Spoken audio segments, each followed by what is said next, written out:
ഉച്ചത്തിൽ വിളിച്ചുകൂവി.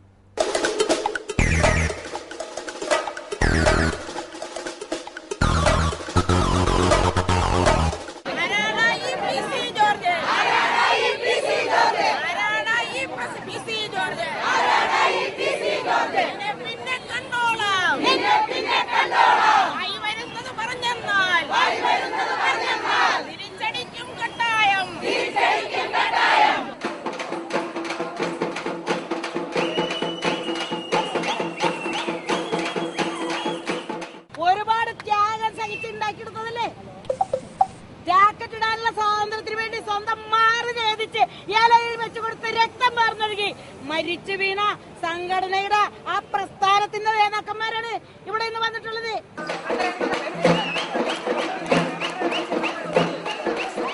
ഈ മന്ത്രിസഭയുടെ പുതിയ പരിഷ്കാരാണെന്ന് അറിയില്ല. പെണ്ണുങ്ങളെ സമരം ചെയ്താമെന്ന ആന പോലീസുകാർ തള്ളു. PC ജോർജിന്റെ സംസ്കാരമാണ്. ഇങ്ങേർക്ക് നിയമസഭ കയറാനുള്ള അർഹതയുണ്ട്.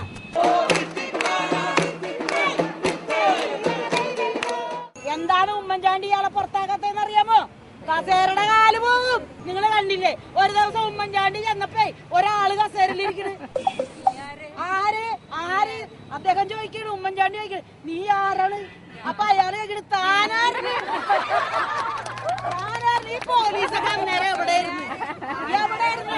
അപ്പൊ അയാൾ പറയണേ, മുഖ്യമന്ത്രിക്ക് പറയേണ്ടി വന്നില്ലേ ഞാൻ മുഖ്യമന്ത്രി.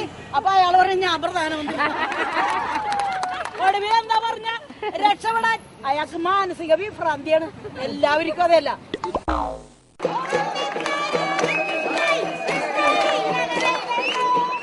ഉമ്മൻചാണ്ടി മാപ്പ് പറയും. ഇപ്പൊ ഈ കഴിഞ്ഞ നിയമസഭ കൂടിയപ്പോ എത്ര പ്രാവശ്യം മാപ്പ് പറഞ്ഞു? എന്താണ് നിയമസഭയിൽ നടക്കണേ? KP മോഹന മന്ത്രി ഞാൻ പറഞ്ഞതാണ്, ഭരതനാട്യം കൂടി കളിക്കാൻ പറ്റൂല. കാലെടുത്ത് മേശപ്പുറത്ത് വെക്കും, താഴെ വെക്കും, കാലെടുത്ത് മേശപ്പുറത്ത് വെക്കും, താഴെ വെക്കും. അതിനുശേഷം മാപ്പ് പറഞ്ഞു. എല്ലാവരോടും മാപ്പ്. അത് കേട്ടപ്പോ ഉമ്മൻചാണ്ടി പറയാണ് ഞാനും ഖേദിക്കുന്നു. രണ്ടാമത്തെ ദിവസം KC ജോസഫ് വന്ന് പറഞ്ഞ് മുല്ലയ്യ ലഭിച്ചപ്പോ സർക്കാർ ബഹുമതി കൊടുക്കാൻ വിട്ടുപോയി, മാപ്പ്. അത് കേട്ടപ്പോ ഉമ്മൻചാണ്ടിയും പറഞ്ഞു മാപ്പ്. അപ്പൊ 2 മാപ്പ്.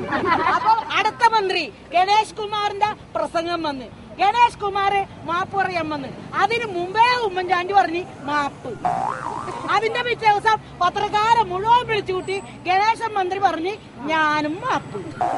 ഇനിയിപ്പ ഇവിടെ നിന്ന് കത്തുമ്പോ ഒരാൾ പറയൂപ്പ PC ജോർജിന് പറഞ്ഞില്ലെങ്കിൽ പുറത്തിറങ്ങി നടക്കാൻ പറ്റില്ല.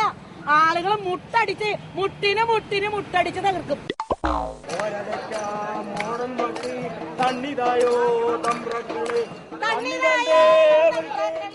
ഈ ഉമ്മൻചാണ്ടി മിസ്റ്റർ എന്ന് പറഞ്ഞാൽ ചിലപ്പോ നാളെ PC ജോർജ് പ്രസംഗിക്കുമ്പോ മിസ്റ്റർ കമലെന്ന് വിളിച്ചേക്കരുതട്ടോ.